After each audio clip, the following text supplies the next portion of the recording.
Political பார்ட்டியில் இருக்கிறவங்க எல்லாருமே அப்பப்போ போயிட்டு பிரஸ்ஸை கூப்பிட்டு பேசுறது சர்க்கிள் ஆஃப் கன்சர்ன், ஆக்ஷன்ல இருக்கிறது சர்க்கிள் ஆஃப் ஆக்ஷன். சும்மா பேசிக்கிட்டு சும்மா டெய்லி ஏதாவது ஒரு நரேட்டிவ் ஓபன் பண்ணிக்கிட்டு என்னோட லீடர் தான் நரேட்டிவ். இன்னைக்கு நல்லா புரிஞ்சுக்கோங்க, தமிழ்நாடு அரசியல் அவரை நோக்கி தான் அரசியலே. தமிழ்நாடு தான் தமிழக வெற்றி கழகம், தமிழக வெற்றி கழகம் தான் தமிழ்நாடு. தமிழ்நாடு மக்கள் மனசுல ஆல்ரெடி இருக்காரு, அவர் சொல்றது தான் ஐடியாலஜி. இதுதான் நம்ம புரிஞ்சிக்க வேண்டியது. It is a neo political movement. 90% of the time மக்களுடைய பிரச்சனையை சிந்திக்கிறார், 10% ஆஃப் த டைம் டெலிவர் பண்றாரு. அப்போ சர்க்கிள் ஆஃப் ஆக்ஷன் 90%, 10% அந்த டெலிவரியில அவர் கான்சன்ட்ரேட் பண்றாரு. சர்க்கிள் ஆஃப் கன்சர்னே கிடையாது எங்களுடைய இதுல. சர்க்கிள் ஆஃப் கன்சர்ன்னா சும்மா பேசிக்கிட்டு இருக்கிறது, அந்த அதுக்கான இடமே கிடையாது. இவ்வளவு பெரிய உச்சத்துல இருக்காரு நடிகர், ஏஷியாலேயே டாப் ஆக்டரா இருந்துட்டு இருக்காரு, டாப் லிஸ்ட்ல இருக்காரு. அந்த அளவுக்கு ஒரு டாப்ல இருக்கவர் ரினன்ஷியேட் பண்ணிட்டு வராரு. சாக்ரிஃபைஸ் இல்ல, ரினன்ஷியேட்ங்கிறது பெரிய வார்த்தை. ரினன்ஷியேட்னா என்ன தெரியுமா? உயரத்துல இருக்கிறத விட்டுட்டு மக்கள் சேவைக்காக இறங்கி வராரு. எத்தனை பேர் செய்யறாங்கன்னு நினைக்கிறீங்க? இன்னைக்கு அரசியல்ல வர்றதே வேற நோக்கத்துக்காக வந்துட்டு இருக்காங்க. திராவிட முன்னேற்ற கழகத்துல கட்சி பொறுப்புல வகுப்பு வாரி விகிதாச்சாரத்தை ஃபாலோ பண்ணிருக்காங்களா? இல்ல. என்னுடைய தலைவர், தமிழக வெற்றி கழகத்துடைய தலைவர் விஜய் அவர்கள் வகுப்பு வாரி விகிதாச்சாரத்தை கட்சி பொறுப்புலயே ஃபாலோ பண்ணிருக்காரு. எது சோஷியல் ஜஸ்டிஸ்? டிஎம்கேல இப்ப இருக்கக்கூடிய ஃபேமிலில இருக்கிறவங்க தொடர்ச்சியா அவங்க ஃபேமிலி தான் பவர்ல இருப்பாங்கன்னு நான் சொல்றேன். நீங்க இல்லன்னு சொல்லுங்க. அந்த பொசிஷன்ல அந்த பார்ட்டில இருக்கிற எல்லாருமே ஏத்துக்கறாங்கங்கும் போது நம்ம क्वेश्चन பண்ண முடியாது. ஏத்துக்க வைக்கிறாங்களா, ஏத்துக்கறாங்களா? போன எலெக்ஷன் அப்போ இதே திராவிட முன்னேற்ற கழகத்துக்கு தான் ஆதரவு கொடுத்தாரு. அந்த சைக்கிள்ல போகும்போது என்ன கலர் நீங்க தான் சொன்னீங்க, ஜர்னலிஸ்ட் தான். அவ்வளவு பெரிய சப்போர்ட் கொடுத்த என்னுடைய தலைவர், தமிழக வெற்றி கழகத்துடைய தலைவர் விஜய் அவர்களை கரூர் கிரைசிஸ் உருவாக்கி நீங்க சூழ்ச்சி பண்ணிருக்கீங்கன்னா அப்ப தமிழ்நாடு மக்களுக்கு எந்த அளவுக்கு சூழ்ச்சி நீங்க செஞ்சிருப்பீங்க? விஜய் அவர்களை எதிர்த்தா தமிழ்நாடு மக்கள் எதிர்த்த மாதிரி, தமிழ்நாடு மக்கள் எதிர்த்தா விஜய் அவர்களை எதிர்த்த மாதிரி. இன்க்ளூசிவ் நியூஸ் தமிழ் நேயர்களுக்கு வணக்கம். இன்றைக்கு நேர்காணலில் நம்ம கூட இணைஞ்சிருக்காங்க அண்மையில் தாவைக்காவில் இணைந்த வழக்கறிஞர் டாக்டர் சத்யகுமார் அவர்கள். நிறைய கேள்விகள் கேட்க போறோம், வாங்க பேசலாம். வணக்கம். மற்ற கட்சி தலைவர்கள் அவங்களை பார்த்து ஈர்க்காத ஒன்று விஜய் கிட்ட அது இருக்குது அப்படின்னா என்னது? ஃபர்ஸ்ட் அவர் எப்படி என்ன அங்கீகாரம் கொடுத்தாருங்கிறது தான். இப்போ யாரோ ஒரு லீடர் கால் பண்ணி சத்யகுமார் ஒருத்தர் இருக்காரு, அவர் இந்த கட்சி எந்த கட்சி பின் மூலமும் கிடையாது, இந்த கட்சி அந்த கட்சின்னு சொல்லி இன்ட்ரோடியூஸ் பண்ணியிருந்தா வேற.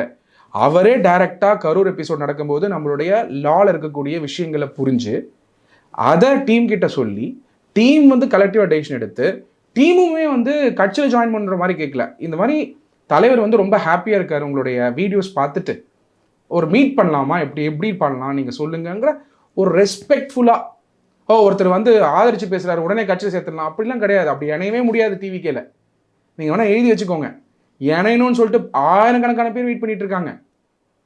ஆனா நான் இணைஞ்சதை என்னுடைய டிவிக்கே சகோதர சகோதரிகளுக்கு எனக்கு இன்ஸ்பிரேஷனா இருக்கு.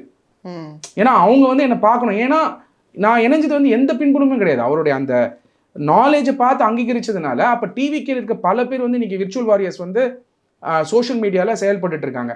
கண்டிப்பா சொல்றேன் டிவிகே உடைய லீடர் புரட்சி தளபதி விஜய் அவர்கள் அதை அங்கீகரிப்பார். ஏன்னா அவர் பார்க்கிறார் 90% அவர் விஷனை ஷேப் பண்றதுல இருக்காரு. Is shaping is grand vision for Tamil Nadu. Grand vision. Is an observer, is a listener and he puts into circle of action. அதாவது இன்னைக்கு பொலிட்டிக்கல் பார்ட்டியில் இருக்கிறவங்க எல்லாருமே அப்பப்போ போயிட்டு பிரஸ்ஸை கூப்பிட்டு பேசுறது சர்க்கிள் ஆஃப் கன்சர்ன், ஆக்ஷன்ல இருக்கிறது சர்க்கிள் ஆஃப் ஆக்ஷன். நல்லா புரிஞ்சுக்கோங்க தமிழ். இதை புரிதல் வேணும். இன்னைக்கு நம்மளுடைய வீடியோவை ஜென்சிஸ் நிறைய பேர் பார்க்குறாங்க. உங்களோட கேமராமேனு ஒரு ஜென்சி, அவர் பார்க்குறாரு, அப்சர்வ் பண்ணுறாரு. பாருங்க, சர்க்கிள் ஆஃப் கன்சர்னா என்ன? பேசிக்கிட்டே இருக்குது சர்க்கிள் ஆஃப் கன்சர்ன், சும்மா பேசிட்டு இருக்கிறது. ஆனால் சர்க்கிள் ஆஃப் ஆக்ஷன்னா என்ன? சும்மா செஞ்சுக்கிட்டே இருக்கு, செய்யறது. ஆக்ஷன் இம்பார்ட்டன்ட்ங்கிறது தான் லீடருடைய ஐடியாவா இருக்கு. when I had a conversation with him, he is for action. சும்மா பேசிக்கிட்டு சும்மா டெய்லி ஏதாவது ஒரு நரேட்டிவ் ஓப்பன் பண்ணிக்கிட்டு என்னோட லீடர் தான் நரேட்டிவ். இன்னைக்கு நல்லா புரிஞ்சுக்கோங்க, தமிழ்நாடு அரசியல் அவரை நோக்கி தான் அரசியலே. அதுதான் பெரிய விஷயமே. ஏன்னா எங்களோட லீடர் இன்னைக்கு அரசியல்ல இப்போ இந்த டைம்ல எல்லா அரசியல் கட்சிகளுமே இப்போ இந்த டைம்ல கூட அவரை பத்தி தான் பேசிட்டு இருப்பாங்க. இந்த டைம் நம்ம பேசிட்டு இருக்க டைம்ல அதிமுக என்ன பேசிட்டு இருப்பாங்கன்னா விஜய் அவர்களை பத்தி பேசிட்டு இருப்பாங்க, திமுக என்ன பேசிட்டு இருப்பாங்கன்னா விஜய் அவர்களை பத்தி பேசிட்டு இருப்பாங்க, பாஜக என்ன பேசிட்டு இருப்பாங்கன்னா விஜய் அவர்களை பத்தி பேசிட்டு இருப்பாங்க. ஸோ பார்த்தீங்கன்னா தீய சக்தி திமுகவும் அதான் பேசிட்டு இருப்பாங்க. யாரை பத்தி? என்னோட தலைவரை பத்தி. அப்ப யார் அரசியல் ரிலவெண்ட்? அப்போ தமிழ்நாடு தான் தமிழக வெற்றி கழகம், தமிழக வெற்றி கழகம் தான் தமிழ்நாடு, தமிழ்நாடு மக்கள் மனசுல ஆல்ரெடி இருக்காரு, அவர் சொல்றது தான் ஐடியாலஜி. இதுதான் நம்ம புரிஞ்சிக்க வேண்டியது. It is a neo political moment. இந்த பொலிட்டிக்கல் மூமெண்ட்டை இப்ப இருக்கக்கூடிய திராவிட முன்னேற்ற கழகத்தில் இருக்கக்கூடிய நிறைய அரசியல்வாதிகளுக்கு புரியாது. ஆனா உங்க கேமராமேனுக்கு புரியும், நம்மள மாதிரி இருக்கக்கூடிய யங்ஸ்டருக்கு அது புரியும், அந்த கடினமா உழைக்கிறாரே அவருக்கு புரியும், அந்த ஏழை இருக்காரு அவருக்கு புரியும். ஏன்னா விஜய் அவர்கள் பேசுறது ஒரு சிம்பிளிசிட்டியோட அந்த கம்யூனிகேஷன் இருக்கிறதுக்கு காரணம் 90% ஆஃப் த டைம் மக்களுடைய பிரச்சனையை சிந்திக்கிறார், 10% ஆஃப் த டைம் டெலிவர் பண்றாரு. அப்போ சர்க்கிள் ஆஃப் ஆக்ஷன் 90%, 10% அந்த டெலிவரியில அவர் கான்சன்ட்ரேட் பண்றாரு. சர்க்கிள் ஆஃப் கன்சர்னே கிடையாது எங்களுடைய இதுல. சர்க்கிள் ஆஃப் கன்சர்ன்னா சும்மா பேசிக்கிட்டு இருக்கிறது, அந்த அதுக்கான இடமே கிடையாது.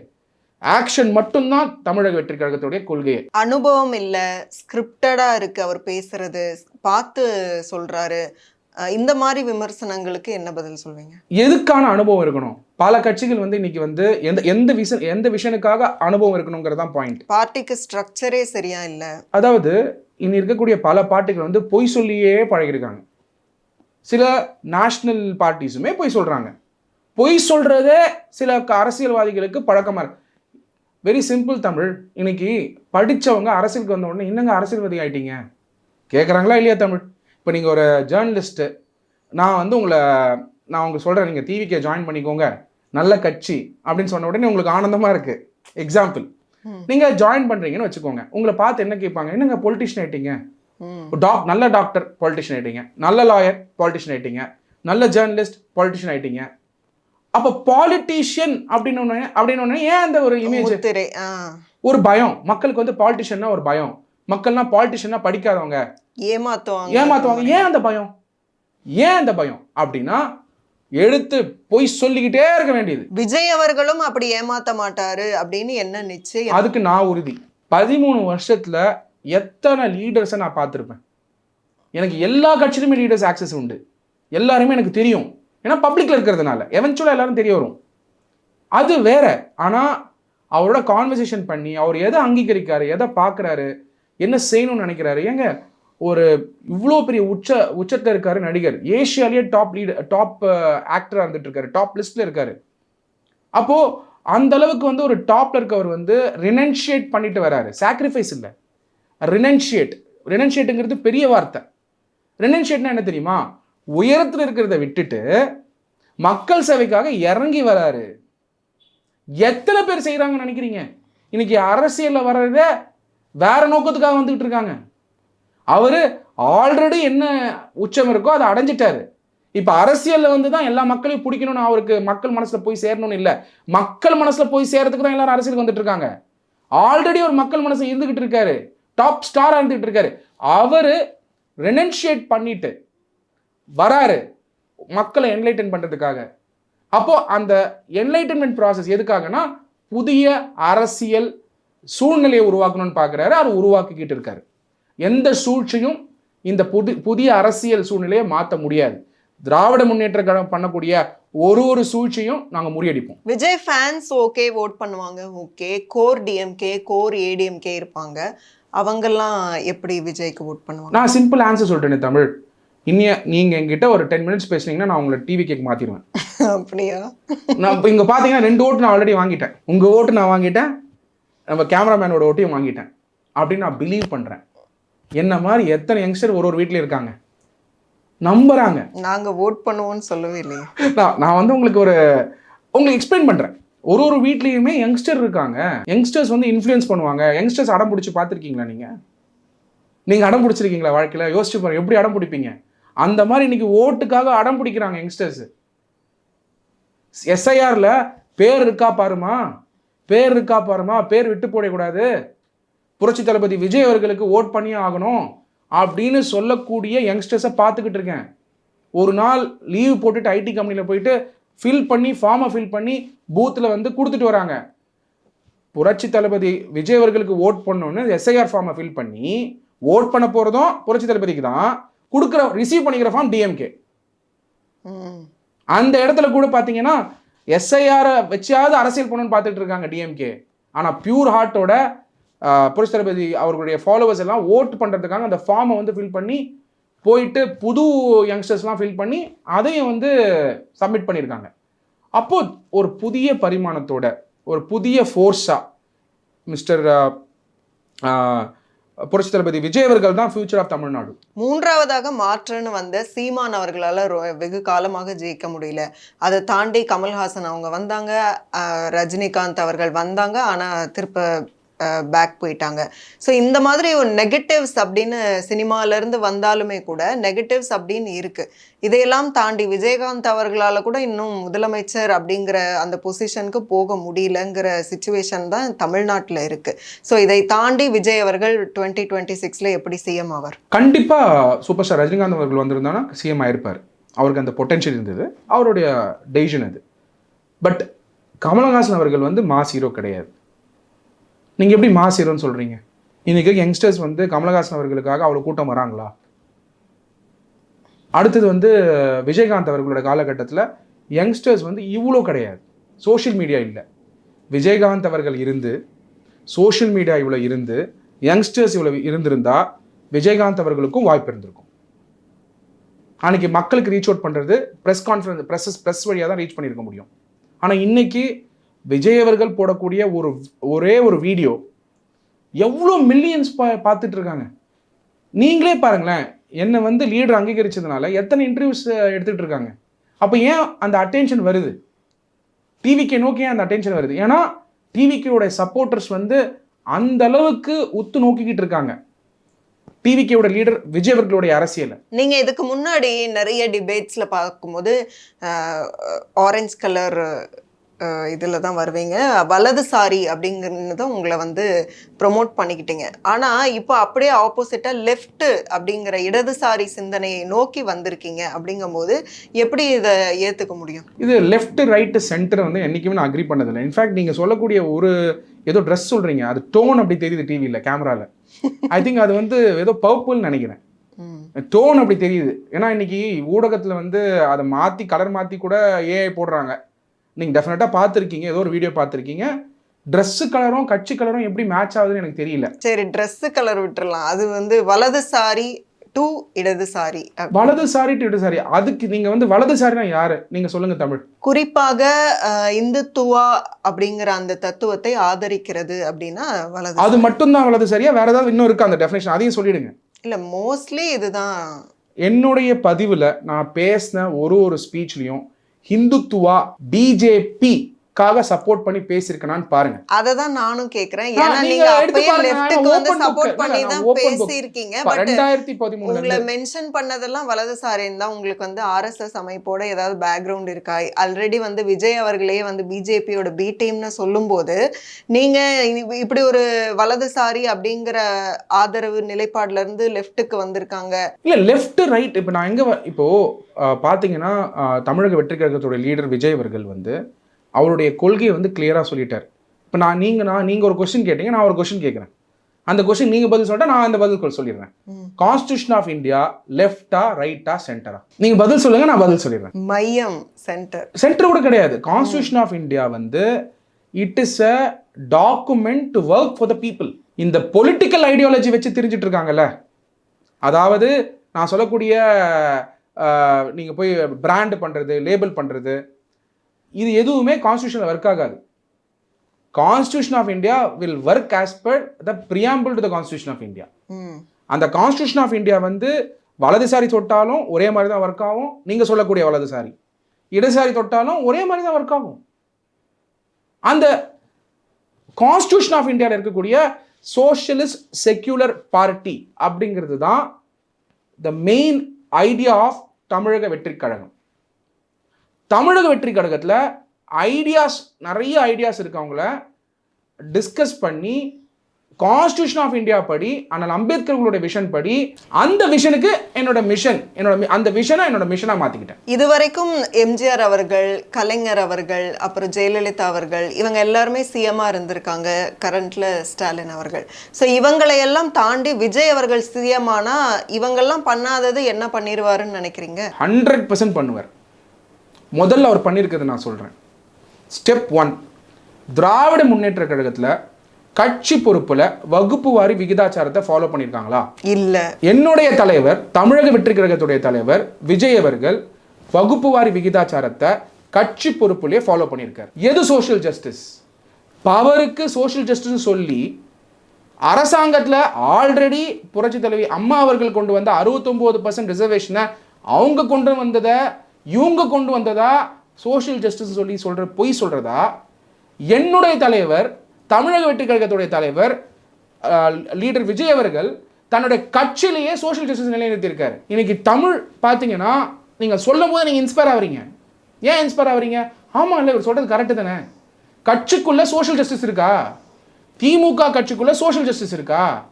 இல்லை ஏதோ ஒரு வகுப்பை மட்டும் எதிர்த்துட்டு மற்ற எல்லா இடத்துலையும் ஆதிக்க சக்தி உட்கார்ந்துருக்காங்கன்னு மட்டும் பாருங்க. இந்த இன்டர்னல் செக் பண்ணுங்க. என்னுடைய பார்ட்டி தமிழக வெற்றி கழகத்தில் வகுப்பு வாரி விகிதாச்சாரமாகப்பட்டது மாவட்ட செயலாளர்லேருந்து எல்லா பொசிஷன்லையுமே ஃபாலோ பண்ணப்பட்டிருக்கு. என்னுடைய லீடர், தமிழக வெற்றி கழகத்துடைய லீடருடைய கொள்கை தலைவர்கள் 5 பேர் என்ன சொல்லியிருக்காங்களோ அதை முழுமையாக ஃபாலோ பண்ணுறோம்.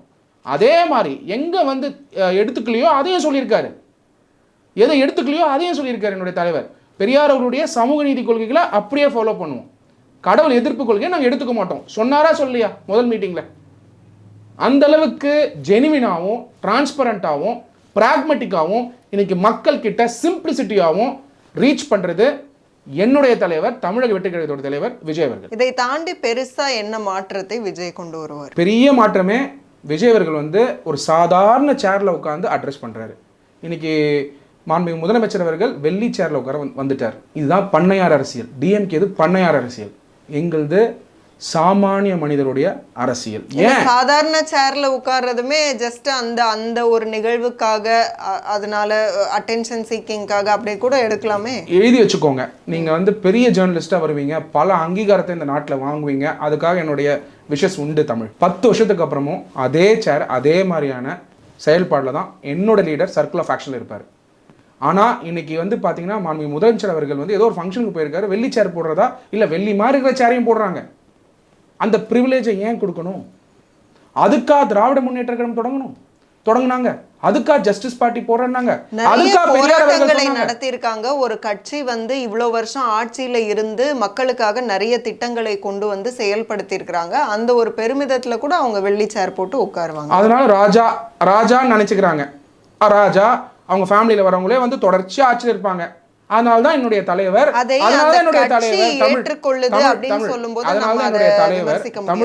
உங்களுடைய பாயிண்ட் நான் அப்சல்யூட்டா honour you and respect you.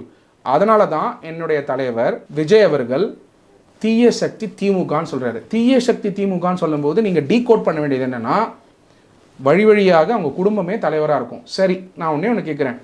டிஎம்கேல இப்போ இருக்கக்கூடிய ஃபேமிலியில் இருக்கிறவங்க தொடர்ச்சியா அவங்க ஃபேமிலி தான் பவர்ல இருப்பாங்கன்னு நான் சொல்றேன். நீங்க இல்லன்னு சொல்லுங்க. அந்த பொசிஷன்ல அந்த பார்ட்டில இருக்கிற எல்லாருமே ஏத்துக்கறாங்கங்கும்போது நம்ம क्वेश्चन பண்ண முடியாது. ஏத்துக்க ஏத்துக்கறாங்களா? அவங்க ஏத்துக்க வச்சாலும் அவங்க ஏத்துக்கறாங்க அப்படிங்கும்போது சரி, இன்னைக்கு திமுகல இருக்கிற ஒரு தொண்டர் லெட்டர் போட்டு நான் தலைவர் ஆகணும்னு சொல்றாரு. அலோ பண்ணிடுவாங்களா? எம்கே ஸ்டாலின் அவர்கள் இருக்கிற வரைக்கும் நீங்க தலைவரை ஏத்துக்கிறேன், நீங்க போனதுக்கு அப்புறம் ஒரு இன்டர்னல் எலெக்ஷன் நடத்துவோம், அதுல யார் எலெக்ட் ஆறாங்களோ அவங்களை லீடர் ஆக்கிடலாம் அப்படின்னு சொல்லி ஃபர்ஸ்ட் ஒரு கான்ஸ்டிடியூஷன் கொண்டு வருவாங்களா? பார்ட்டி கான்ஸ்டிடியூஷன் கொண்டு வருவாங்களா? நம்ம அதை அப்படி விமர்சிச்சாலும், இப்ப திமுக வாரிசு அரசியல் அப்படின்னு சொன்னாலும் அடுத்தடுத்த தலைவர்கள் அப்படின்னு யாராவது இருக்காங்க. அந்த ஸ்ட்ரக்சர் உடையாம இருக்கு. ஏடிஎம்கேல நிலைமை என்ன நம்ம பாக்குறோம். அடுத்து யாரு அப்படின்னு இல்லாம அங்க ஒரு பார்ட்டி காப்பாத்துறவங்க நினைச்சுக்கிறோம், நம்ம நினைக்க கூடாது. திமுக இருக்கணுமா வேணாமான்னு மக்கள் டிசைட் பண்ணணும். பார்ட்டி ஸ்ட்ரக்சர்ல அவங்க உருவாக்கிக்கிறது அவங்க சுயநலத்துக்காக. மக்கள் தானே ஆட்சியில உட்கார வச்சிருக்காங்க திமுக. ஆனா டெமோக்ரசி, ஜனநாயகம்ன்றது அந்த கட்சிக்குள்ளே இல்லைன்றேன். அப்புறம் நீங்க எப்படி மக்கள் கொடுப்பீங்க? அப்படிப்பட்ட மக்கள், அதாவது அப்படிப்பட்ட கட்சியை தானே மக்கள் ஆட்சி அதிகாரத்துக்கு கொண்டு வந்தாங்க. அப்ப ஆப்ஷன் இல்ல. சரி, நான் ஒரு இன்சிடென்ட் சொல்றேன். நீங்க கேட்டதுனால என்னுடைய லீடர், தமிழக வெற்றி கழகத்தோட லீடர் விஜய் அவர்கள் போன எலெக்ஷன் அப்போ இதே திராவிட முன்னேற்ற கழகத்துக்கு தான் ஆதரவு கொடுத்தாரு. அந்த சைக்கிள்ல போகும்போது என்ன கலர்? நீங்க தான் சொன்னீங்க, ஜேர்னலிஸ்ட் தான் நீங்க, ஜேர்னலிஸ்டா நீங்களே பாத்தீங்க. அவ்வளோ பெரிய சப்போர்ட் கொடுத்த என்னுடைய தலைவர், தமிழக வெற்றி கழகத்துடைய தலைவர் விஜய் அவர்களை கரூர் கிரைசிஸை உருவாக்கி நீங்க வந்து சூழ்ச்சி பண்ணிருக்கீங்கன்னா அப்ப தமிழ்நாடு மக்களுக்கு எந்த அளவுக்கு சூழ்ச்சி நீங்க செஞ்சிருப்பீங்க? விஜய் அவர்களை எதிர்த்தா தமிழ்நாடு மக்கள் எதிர்த்த மாதிரி, தமிழ்நாடு மக்கள் எதிர்த்தா விஜய் அவர்களை எதிர்த்த மாதிரி சூழ்ச்சி பண்ணியிருக்கிறாங்க அப்படின்னும் இன்னும் சிபிஐ விசாரணையில தெரிய வரல. இல்ல விஜய் அவர்கள் தான் காரணம் அப்படின்னும் சிபிஐ விசாரணையில தெரிய வரல. சிபிஐ விசாரணை வந்து மாத்தி, அதாவது அதாவது I want to make the point clear. ஏன்னா இது வந்து சட்ட விஷயம்ன்றது தான் என்னோட சப்ஜெக்ட்னால. அக்டோபர் 13, 2025 அன்னைக்கு சுப்ரீம் கோர்ட் இன்ட்ரிம் ஆர்டர்ல சிபிஐக்கு மாற்றி அமைக்கிறாங்க. சிபிஐக்கு மாற்றி அமைக்கக்கூடிய செயல்பாடு எப்போ செய்வாங்கன்றது நீங்கள் ஆராய்ச்சி பண்ணி பாருங்கள். எப்போ செய்வாங்கன்றத ஆராய்ச்சி பண்ணி பார்த்தீங்கன்னா ஆன்சர் உங்களுக்கே கிடச்சிடும். அது மாற்றி அமைக்கும் போதே நமக்கு தெரியணும் இங்கே சில சூழ்ச்சிகள் நடந்திருக்க வாய்ப்பு உண்டுன்னு. அதனால் சிபிஐக்கு மாற்றி அமைச்சதுனால ஃபேர் இன்வெஸ்டிகேஷனுக்கு ஆர்டர் பண்ணுறாங்க. அதுவும் சுப்ரீம் கோர்ட் மானிட்டர் பண்ண எஸ்ஐடி வழியாக திரு அஜய் ரஸ்தகி அவர்களை அப்பாயிண்ட் பண்ணி. ஸோ இது கான்ஸ்டியூஷனல் வேலிட். யூனியன் கவர்மெண்ட் கீழே இந்த இன்வெஸ்டிகேஷன் கிடையாது, ஸ்டேட் கவர்மெண்ட் கீழே இன்வெஸ்டிகேஷன் கிடையாது. சுப்ரீம் கோர்ட் அக்டோபர் 13, 2025 அன்னைக்கு ஆர்டர் இஷ்யூ பண்ணி இன்ட்ரிம் ஆர்டர்லேயே எஸ்ஐடி வந்து அஜய் ரஸ்தகி இருப்பார், அவர் தலைமையில் இந்த இன்வெஸ்டிகேஷன் நடக்கும்னு சொல்லும்போது லார்ட்ஷிப் ரிட்டையர்ட் ஜஸ்டிஸ் அஜய் ரஸ்தகி அவர்கள் கிளியராக ஃபேர் இன்வெஸ்டிகேஷனுக்காக தான் மாற்றி அமைச்சாங்க கோர்ட்டுங்கிறத நம்ம புரிஞ்சுக்கணும். மிக்க நன்றி உங்களுடைய நேரத்துக்கும் உங்களுடைய கருத்துக்களுக்கும். தாவேகா சார்பில் நீங்கள் வந்து உங்களுடைய பணிகளை சிறப்பாக செஞ்சு தமிழ்நாட்டுக்கும் சேவை ஆற்றணும் அப்படின்னு வாழ்த்துறோம். மிக்க நன்றி. நன்றி தமிழ்.